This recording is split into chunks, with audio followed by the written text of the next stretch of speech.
Audio Jungle.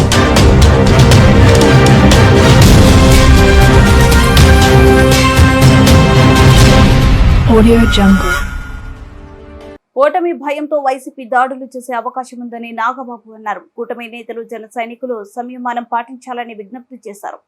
YCP పరాజయం అంచులో ఉంది. ఓట్ల లెక్కింపు సమయంలో సంయమనం పాటించి ఈసీకి సహకరిద్దాం. వైసీపీ కవ్వింపు చర్యలకు ప్రతిస్పందించొద్దు.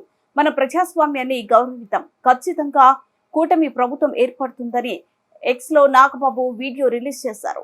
నాయకుడికి ప్రతి కార్యకర్తకి నా ధన్యవాదాలు. ముఖ్యంగా ఇవాళ కూటమి విజయానికి చేరువలో ఉంది.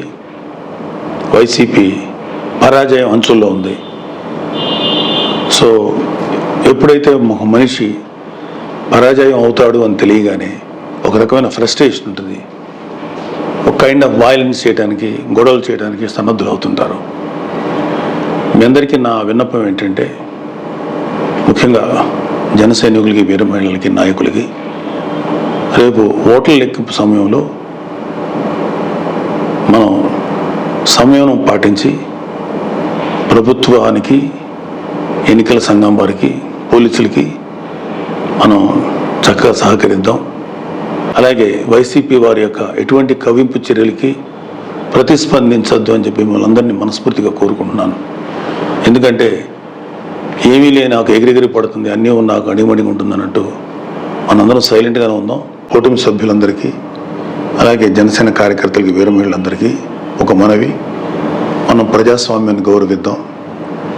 ప్రజాస్వామ్యానికి వ్యతిరేకంగా మనం ఏం చేయొద్దు. పోలీసులకి, ఎన్నికల సంఘానికి సంపూర్ణంగా సహకరిద్దాం. మన డెమోక్రటిక్ స్పిరిట్ని మనం నిలబెట్టుకుందాం. ఖచ్చితంగా రేపు రాబోతున్నది మన కూటమి ప్రభుత్వమే. కాబట్టి ఓడిపోయే వాళ్ళు చేసేటువంటి కవ్వింపు చర్యలకి, వాళ్ళు చేసేటువంటి అల్లర్లకి మీరు ప్రతిస్పందించద్దు. Thank you very much. All the best.